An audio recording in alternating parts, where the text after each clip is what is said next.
السلام علیکم and welcome to learning بز۔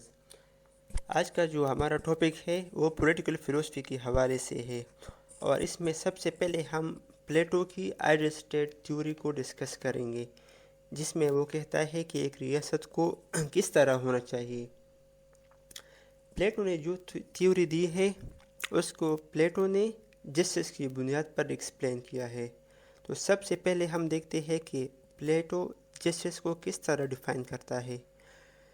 پلیٹو کہتا ہے کہ جسٹس یہ ہے کہ کسی چیز کو وہاں پر رکھے جہاں پر وہ فٹ ہوتا ہے۔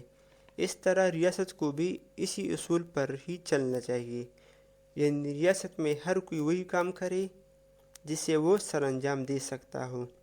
اس حوالے سے وہ انسان اور اسٹیٹ کا موازنہ کرتا ہے۔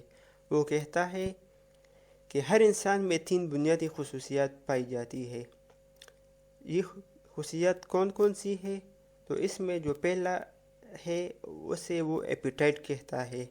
اس کو وہ ایپیٹائٹ کے علاوہ دوسرے نام بھی دیتا ہے، یعنی کہ لسٹ اور ڈیزائر، خواہشات کا نام دیتا ہے۔ دوسری جو خصوصیت اس کے مطابق انسان میں پائی جاتی ہے وہ بہادری ہے، اور دوسری جو خصوصیت ہے وہ عقل و فہم ہے۔ وہ کہتا ہے کہ یہ تینوں چیزیں ہر شخص میں پائی جاتی ہے، لیکن کچھ میں اپنی خواہشات کو پورا کرنے کا جذبہ زیادہ ہوتا ہے، کچھ میں بہادری اور کچھ میں عقل و فہم کی خصوصیت نمایاں ہوتی ہے۔ اس کے بعد وہ کہتا ہے کہ دنیا میں سب سے زیادہ لوگ وہ ہوتے ہیں جو اپنی خواہشات پر فوکس کرتے ہیں، اور ان کا کام بس کھانا پینا اور اپنی خواہشات کی تکمیل ہوتا ہے۔ پلیٹو کے مطابق ان لوگوں کا ریاستی امور میں کوئی عمل دخل نہیں ہونا چاہیے، بلکہ ان کو مزدور بن کر ریاست کی ترقی میں حصہ لینا چاہیے۔ پھر وہ کہتا ہے کچھ لوگوں میں بہادری زیادہ ہوتی ہے، اس لیے ان لوگوں کو فوج کا حصہ بننا چاہیے، اور پھر بہت ہی کم لوگ ایسے ہوتے ہیں جو کہ عقل و فہم میں نمایاں ہوتے ہیں۔ پلیٹو کے مطابق اصل میں ان کو ہی حکمران ہونا چاہیے، اور اس کو وہ فلسفر کنگ کہتا ہے۔